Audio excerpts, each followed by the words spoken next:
आप खुद अपनी गलतियां बर्दाश्त कर सकते हैं, लेकिन बीवी की नहीं। क्यों? जो गुस्से में शुरू होता है वो शर्मिंदगी में ख़त्म होता है। मैं अपने दांतों में अपनी ज़ुबान पर हुक्मरानी नहीं कर सकता। मैं दूसरों की ज़ुबान पर हुक्मरानी की उम्मीद कैसे कर सकता हूँ? वो शख्स ज़्यादा रहम का मुस्तहिक है जिसे किताब पढ़ना नहीं आती। अगर किसी काम के बारे में आप मुझे बताते हैं तो मैं भूल जाऊंगा। अगर सिखाते हैं तो मुझे याद रहेगा, और अगर आप मुझे शामिल करते हैं तो मैं काम सीख जाऊंगा। नसीब बेशक अल्लाह के हाथ में है, मगर दुआओं का इख्तियार उसने हमें दिया है, और दुआएं ही तो हैं जो नसीब बदलने की ताकत रखती हैं। अपनी समाजी जिंदगी में हम लोग जख्मों पर नमक छिड़कने का हुनर तो बखूबी सीख जाते हैं, लेकिन दुख बांटने का तरीका नहीं सीख पाते। मंजिलें चाहे कितनी ही बुलंद क्यों ना हो, रास्ते हमेशा पैरों के नीचे ही होते हैं।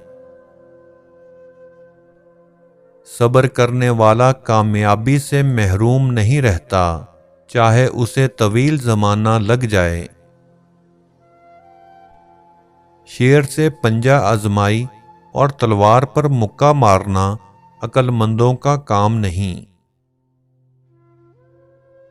अपनी जिंदगी के अकाउंट में 2 ऑप्शन हमेशा खुले रखें: अपनी गलती तस्लीम करना, दूसरों को माफ कर देना।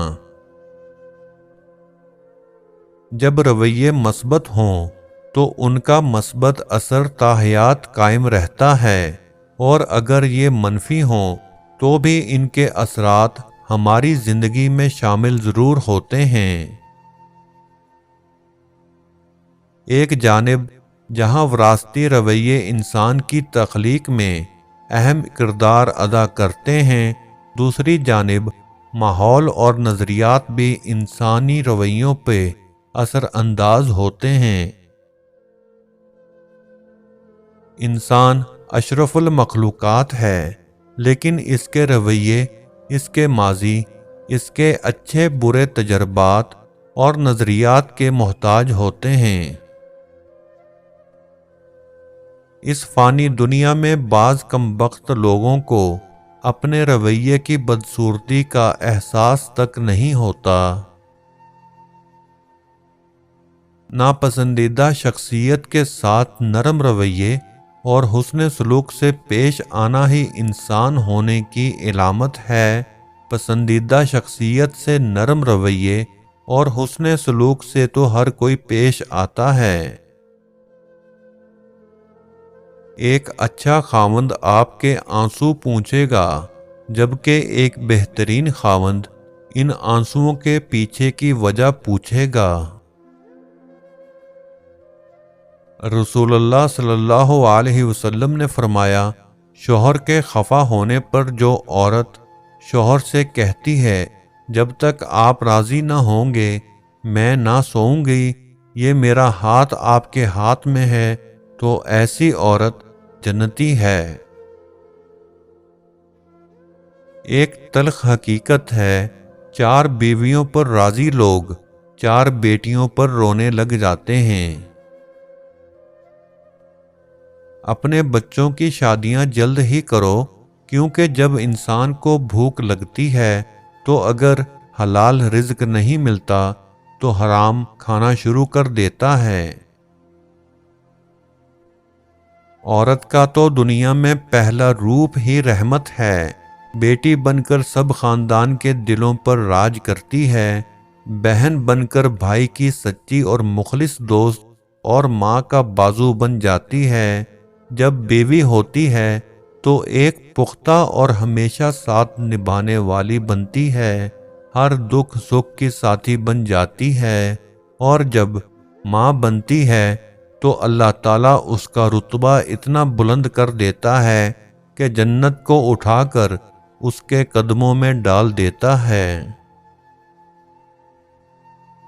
शौहर बीवी की छोटी छोटी गलतियों को नज़रअंदाज नहीं करते, डांट डिपट करते हैं। इस तरह वो बीवी की बड़ी बड़ी खूबियों का फ़ायदा नहीं उठा सकते। बहुत से काम वो शौहर की डांट के डर से करती ही नहीं। शौहर को चाहिए अपनी बात प्यार से नरम लहजे में समझाए। कमज़ोर से कमज़ोर औरत भी उस वक्त दुनिया की मजबूत और ताकतवर औरत बन जाती है जब उसे एक इज्जतदार मर्द का साथ नसीब हो जाए, क्योंकि औरत को ताकतवर नहीं बल्कि इज्जतदार मर्द की ज़रूरत होती है। बीवी की आंख में कभी आंसू ना आने दें, क्योंकि बीवी रोती है तो शौहर की जेब से बरकत उड़ जाती है। एक एक आंसू महंगा पड़ता है और फिर शौहर रोने वाला हो जाता है। सिर्फ इन चंद बातों का ख्याल रखें, जिंदगी बहुत आसान हो जाएगी। नाराज होना छोड़ दें, सख्त अल्फाज और लहजे का इस्तेमाल करना छोड़ दें, बदगुमानी करना छोड़ दें, मनफी सोचों की जगह अच्छी सोचें अपनाएं, बेसब्री को ख़त्म कर दें, सब्र करना सीख लें, गुस्सा करना छोड़ दें, ज़्यादा सोचना छोड़ दें, अल्लाह ताला की ज़ात पर मुकम्मल भरोसा रखें, छोटों पर शफ़क़त और बड़ों की इज़्ज़त करना ज़िंदगी का मामूल बना लें, मीठे बोल बोलना सीख लें, मगर खुशामदी वाले बोल नहीं होने चाहिए। अच्छा बोलें, अच्छा सोचें और हमेशा अच्छे की उम्मीद रखें। ज़िद और हठधर्मी को तर्क कर दें। किसी मौजज़े का इंतज़ार ना करें, बल्कि कामयाबी हासिल करने के लिए सख्त मेहनत शुरू करें। हसद करना, झूठ बोलना, दिल में किसी के लिए बुग़्ज़ रखना और खुशामद करना छोड़ दें। अगर आप इन बातों पर अमल करेंगे, आपकी ज़िंदगी के बेशुमार गम कम हो जाएंगे और ज़िंदगी आपके लिए बहुत ज़्यादा आसान हो जाएगी। अगर आप आखिरी बात तक आए हैं, उम्मीद है आपको हमारी बातें पसंद आई होंगी। लाइक, कमेंट और शेयर ज़रूर करें।